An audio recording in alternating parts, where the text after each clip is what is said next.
Hi, I'm Molly, founder of Impactic. We're a social enterprise that's all about getting the corporate world to use their skills for good. We run skills-based volunteering events where people use their professional skills and experience to support the charity sector. Amazing. Yeah. Very cool. Hi, I'm Joey, co-founder at Leiho. And I'm Thuta, the other half of Leiho. We're a social enterprise that helps support underserved communities through the everyday essentials. So from your cozy socks that you put on in the morning to a baseball cap that you wear on holiday, we try and add meaning to that and give back. Amazing. So, Team Leiho, I'd love to understand what inspired you to start Leiho, what was the mission behind it, and was there a turning point in your journey? Yeah. Do you want to go first? Okay. Yeah, so Joey and I, we met during our masters in university back in 2018. And we kind of were, classmates and stuff. We didn't really speak too much while we were in the classroom together. But then I think there was a point where we really bonded. And that's talking about social entrepreneurship and how we wanted to start a business with purpose. And that was kind of the mini turning point, I would say, for us to kind of start on this journey together of starting something with purpose. And we were really looking at different options and ways that we could do that. And that I would say was the start of the journey. I thought I took that question as a personal, I'm like, where did my social entrepreneurship thing? But yeah, I guess on the personal side, I would say when I was younger, I guess both Thuta and I grew up in Southeast Asia, but I lived in 5 different countries. I think I was exposed to a lot of different structural inequalities. If we're going to go deep into where social and entrepreneurship actually came into my life, I would say as a child experiencing childhood trauma, you then develop this kind of empathy or that feeling of wanting to help people. So I've always been a people person and always curious about how we can connect with people a little bit more. So I think in terms of the turning point, it would be when I was at uni. I was doing my masters, and that was when I met Thuta. I started this necklace business because my mental health wasn't that great then, but I wanted to basically make handmade necklaces so that women would feel confident about themselves. And just seeing that kind of result was amazing because people were connecting with each other, and it was just such a beautiful thing. So I think that was the turning point where I was oh my God, there's something that there's so much power of businesses and brands that can actually do good and give back to customers. And then Thuta and I met and we bonded over the fact that we wanted to start something with purpose. You also worked at World Vision as well, didn't you? Yeah, I have a charity background. Yeah. So it was amazing to just connect with someone who equally saw the world in a way that I did as well. Yeah. And so and then we were around Islington. We saw a lot of people experiencing homelessness on the street without any kind of socks or water and essentials. I guess that's where we were okay, this is a starting point, a brand that helps provide all these essentials to them. And then from there, we kind of just pivoted. But I think we were still so new to the social enterprise world. So we were still trying to figure it all out. But yeah, I would say it was the fact that we were so sick and tired of seeing a lot of people in need that didn't have access to essentials. And then we wanted to create a brand that really could help them, but also inspire people to do so too. So. Yeah. Such a gorgeous journey. I think it's so interesting how you're so empathy driven, and I feel when that's ingrained into you, you have to do that as your job. It has to be a bigger part of your life than just something on the side, because your whole value ethos, I guess, is ingrained into that. Absolutely. I think if we were going to do something, it was going to be something social impact related. And the thing for us is we didn't really quite want to start a charity either. It had to be something that is sustainable for the long run. So obviously when we found out that clean socks were one of the most requested, we wanted to fulfill that need, but we didn't just want to raise money and then donate it. So how can we build a sustainable business model where we can actually make more impact together and inspire more people to join us as well? I think that's why we created the brand. And then 5 years in, we do more than socks now. We do clothing items, and that's kind of the way that we want to move more towards as well, to be a little bit more of a fashion trendy brand and still makes impact as well along the way. So it's evolved so much. I'm so excited to see where it goes as well. What about you? So for me, I guess Impactic genuinely started so organically. I never set out to start a social enterprise. It was just, I guess, from my own experiences, I saw a challenge and I really wanted to solve it.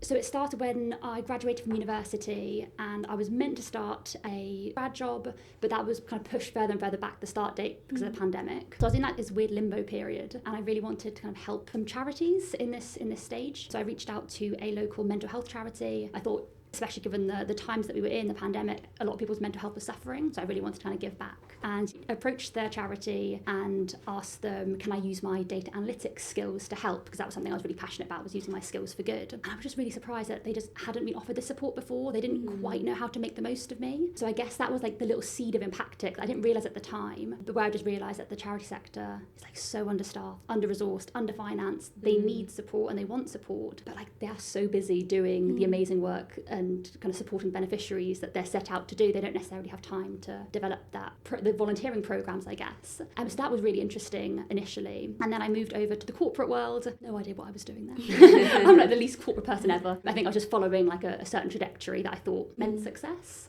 But what I found really interesting was that every single person in the UK in the company that I was in was given 3 volunteering days, or like 3 charity days to use. And I remember when I joined, I was like, this is so cool. I'm going to volunteer with all my friends. It's going to be awesome. And then reality kicked in, and essentially the uptake was just nowhere near what I thought it would be and hoped it would be. But what I did notice is as well, if there were ever kind of group volunteering activities or initiatives, it would be like the most amazingly skilled individuals doing like litter picking or painting a fence or like planting a tree. Like all volunteering is amazing. It's so beneficial. But I thought there was a bit of a gap in terms of, I guess, using your skills for good and having a little bit more impact in those 1, 2 or 3 days. So just internally I set up a few volunteering projects, reached out to a few charities, internally marketed it, and I think very quickly I realised the uptake was there. People wanted to use their skills for good when there was like a pre-packaged up programme, and the impact for the charities was just awesome. And that, I guess, when I realised, hang on, maybe this is something bigger than just this one charity and this one organisation, maybe I can scale it a bit more.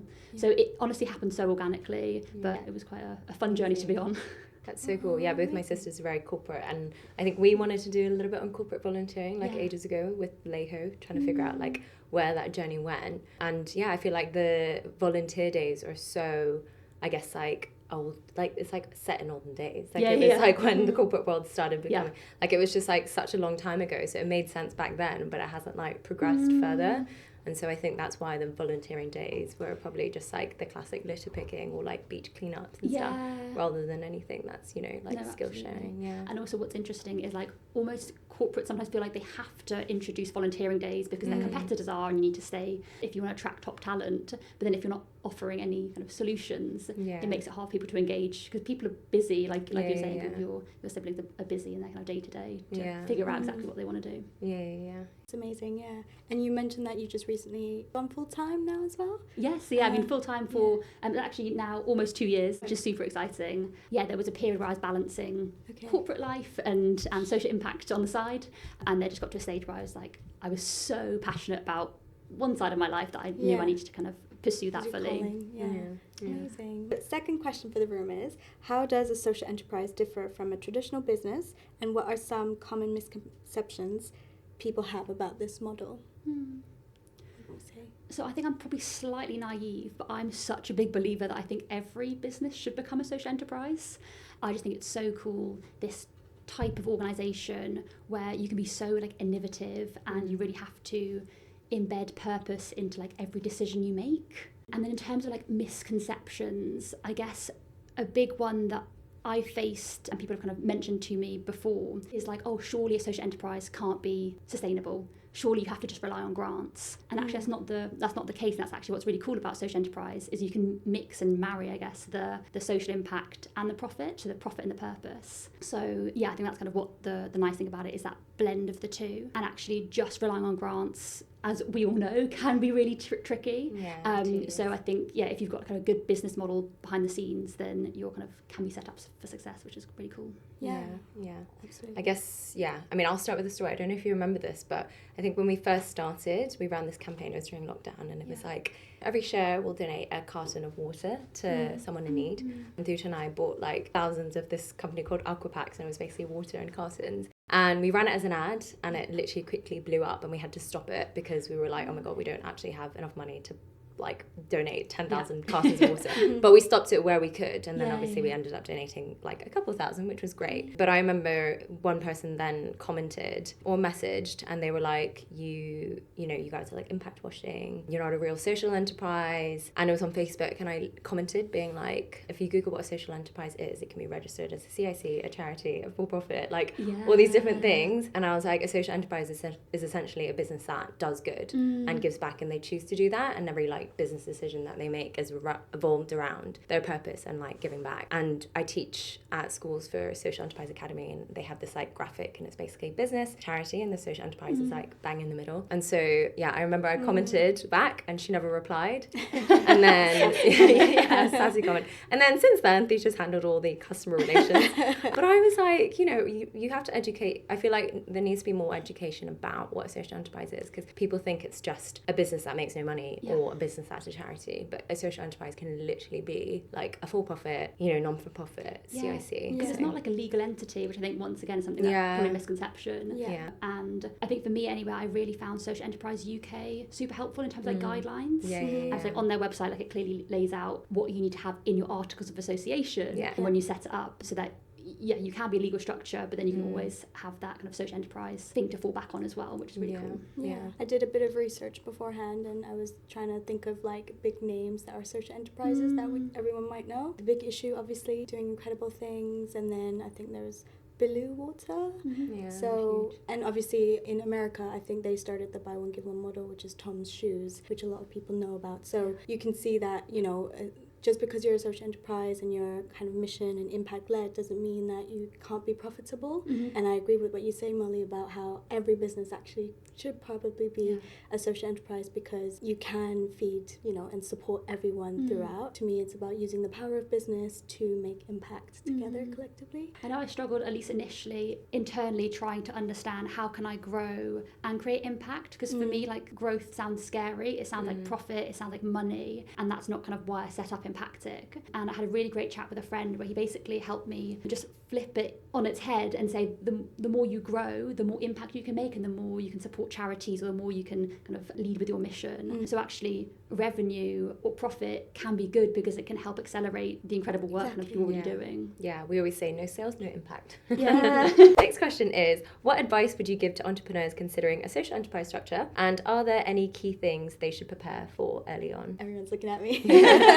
Yeah, so I think there's no right or wrong way to do this, but I think for me, I would probably just reflect on my business model and why I started it in the first place and what I want to achieve out of it. And so I think that will help me kind of refine the model and the legal structure of it. I think in terms of an entity or an enterprise, you do need funds to back it. So thinking about your revenue model as well, and how you want, you know, sustain your business, whether it's through grants or through public funding or through sales, like selling a product. We're a product-based business, so that's where a majority of our income comes from, but we still rely on grants here and there, you know. And I think your model is it mainly grant?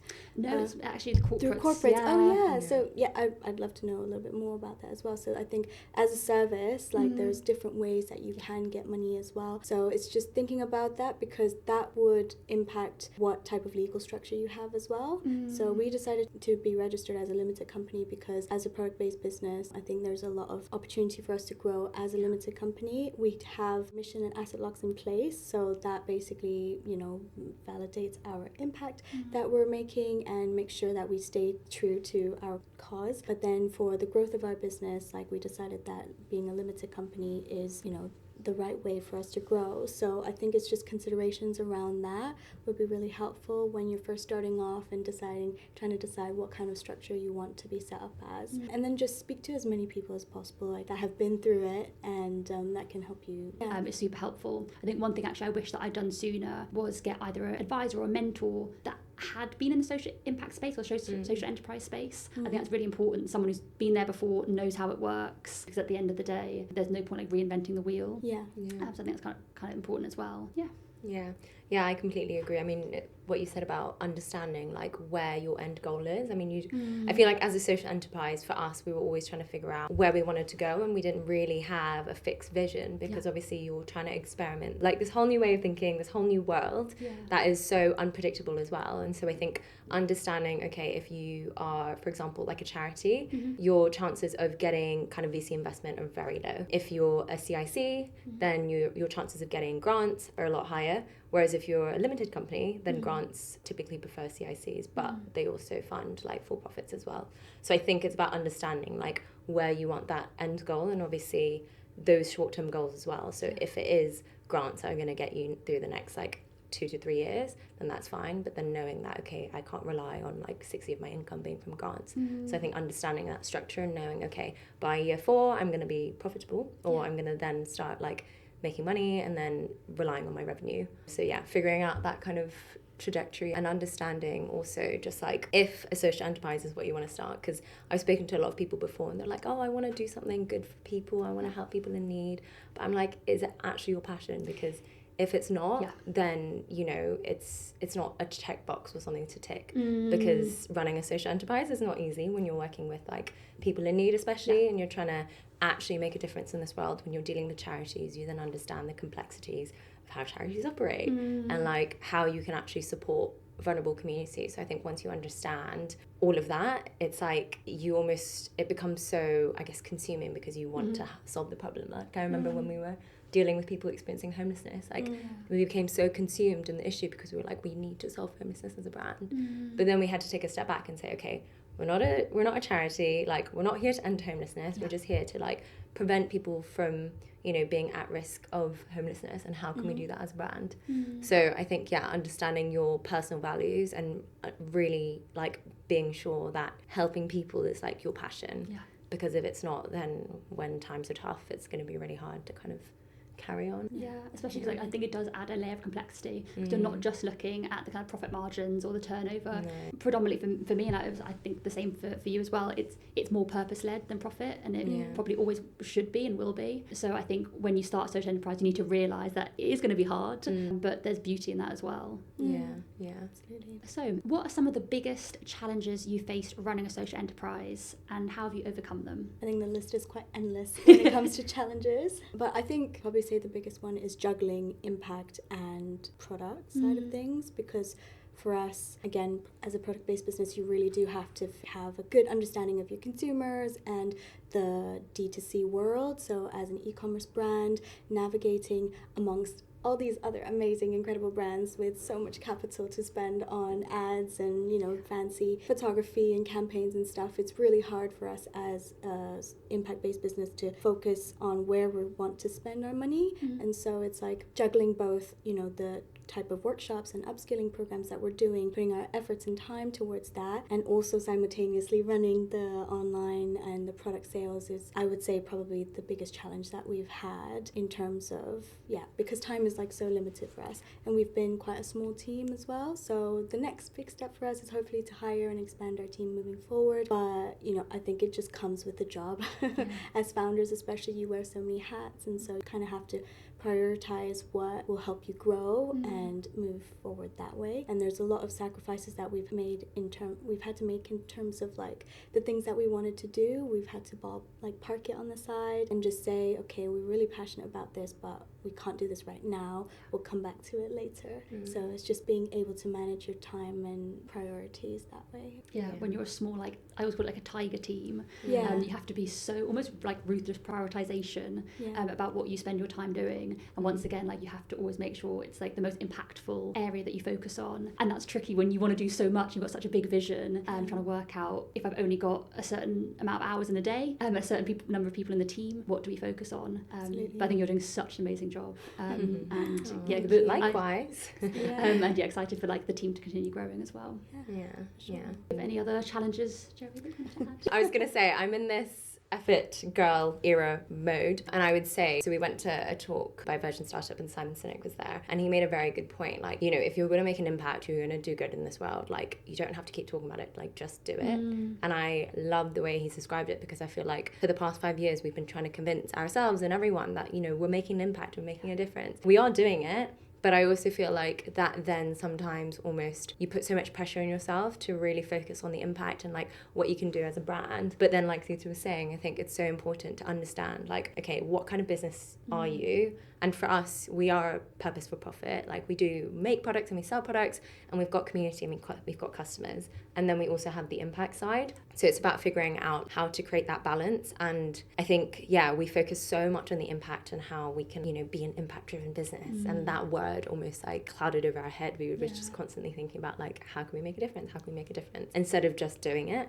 So I think, yeah, it's just one thing. I guess the biggest challenge is taking a step back from the impact, letting the impact kind of do its own thing, because it's already part of our business model. We don't need to like constantly show everyone, like it doesn't have to be a label on your head that you're a social enterprise or whatnot. You can just do it. And then the second thing is, yeah, taking that step back without feeling guilty that you're impact washing, because you're not, you know. But I feel like there's so much pressure from society that if you are a social enterprise, you have to constantly be saving the world. You have to be like wearing a cape and, you know, changing all these lives. But you don't actually, like, it's, you know, it's your business model, it's your structure, and you're doing something good for this world. So in a way that works for you.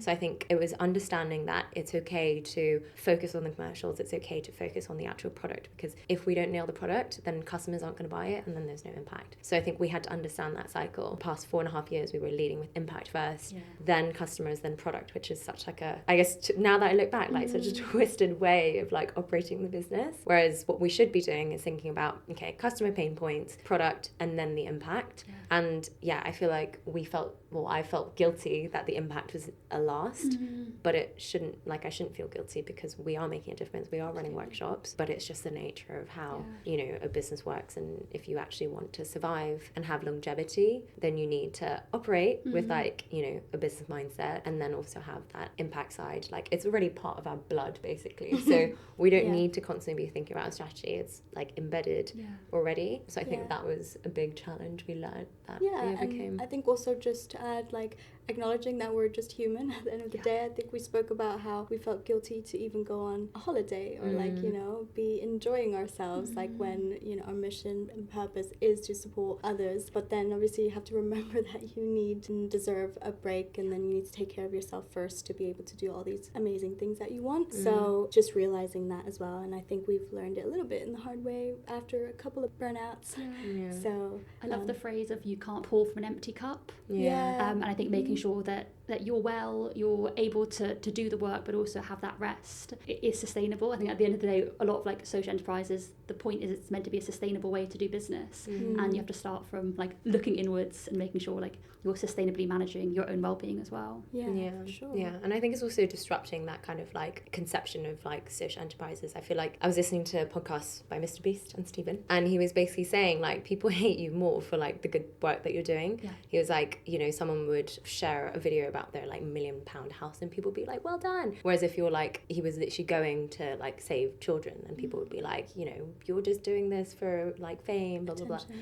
So it's so interesting to see how the good that you do, people are gonna have something to say. So I think it's disrupting that kind of conception, and also understanding that, yes, you know, if I want to go on a holiday, or if I want to, you know, eat in a nice restaurant, I can, whilst also making a difference. So I think it's just making sure that that becomes a norm. I actually had quite a similar-ish experience around, initially when I started Impactic, I almost had this mentality of feeling so bad about charging just prices to the corporates that I was working with, because I felt like as a social enterprise, we shouldn't be making money, and like that was a bad thing. So therefore we were like so undervaluing our services and the work we were doing, that wasn't sustainable. And I think about like reframing it as a way that if you charge the prices that you deserve, it allows you to create the impact that you want to create at the end of the day.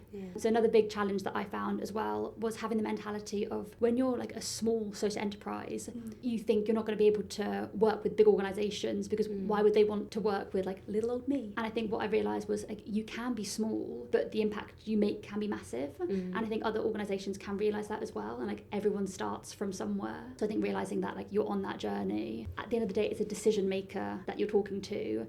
People do business with people, and I think as long as people kind of like you, like what you're selling, whether that's a product or a service, and they have the budget, then I think it's something you should kind of lean into. Yeah, and I think that can grow as well. Like I always say, you've got marketing strategy, you've got a business strategy, and you can have an impact strategy. And like people always think that impact is such a fixed formula. Like, this is what I do. I donate 5 meals to a charity, and that's like, you know, that's my business model. Or my business model is 5% that goes to charity. But it's like, as your business scales, you'll be bringing in more revenue, and so your impact also scales. So understanding that there is an impact strategy, like we know, like, okay, in 3-4 years time, this is where we want our impact to be.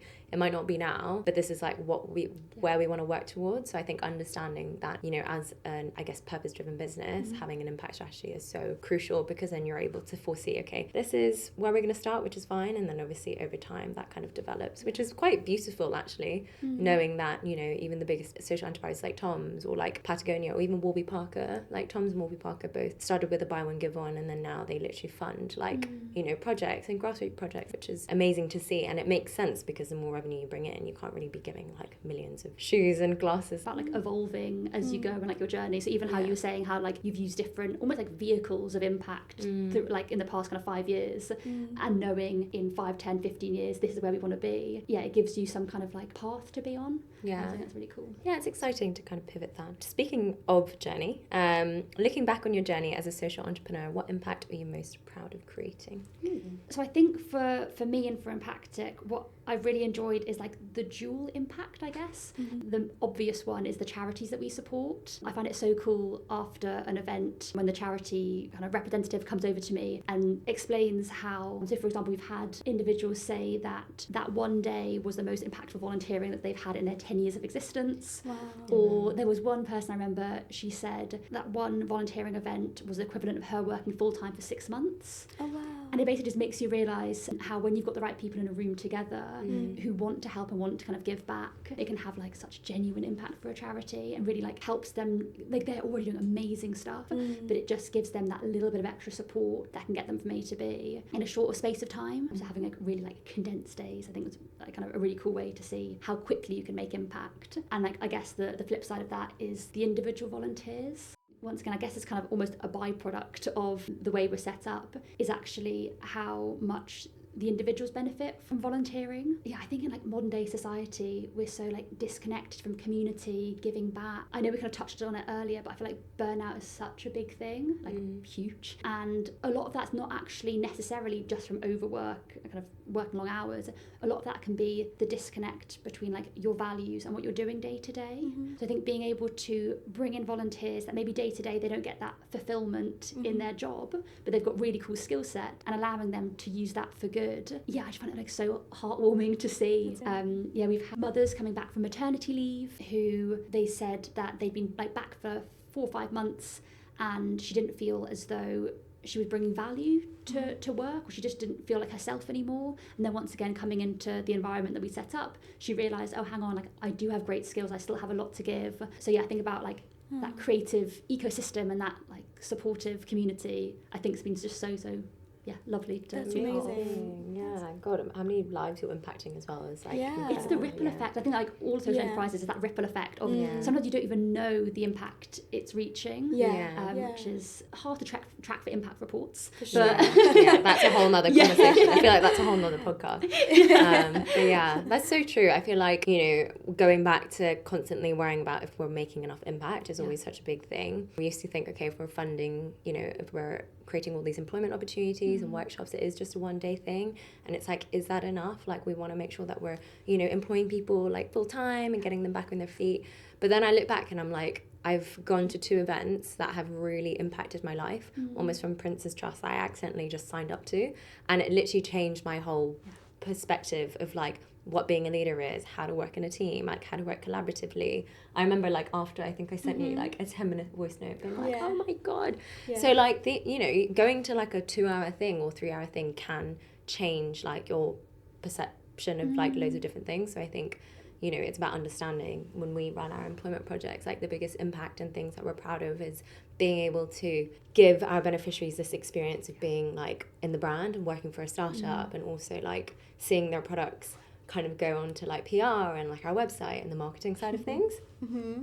And I feel like, before it would be like, we'd be worried that, oh my God, like this whole 1 day project might not be enough. But actually, like, the feedback that we've got is like, it's so inspiring, and they find it like such an amazing experience and they want more. I think it's understanding that, you know, it's not about quantity for impact, it is about the quality, and just making sure that if you're running a, I don't know, workshop for 2 hours, that 2 hours is like as impactful as possible and life-changing as possible, then I think, you know, you are doing something really amazing. So the value that you bring to people and to yourself, and the fulfillment part is huge. I think for us, obviously our beneficiaries as well, I think we've built such a good relationship with them. I think to see the kind of just the impact that we've made in one individual's life, I think is so much more valuable than just numbers at scale, which I mean is still equally important, but we just need to be a little bit more mindful of why we're doing what we're doing. And also, just to quickly add, in terms of the fulfillment side of things, like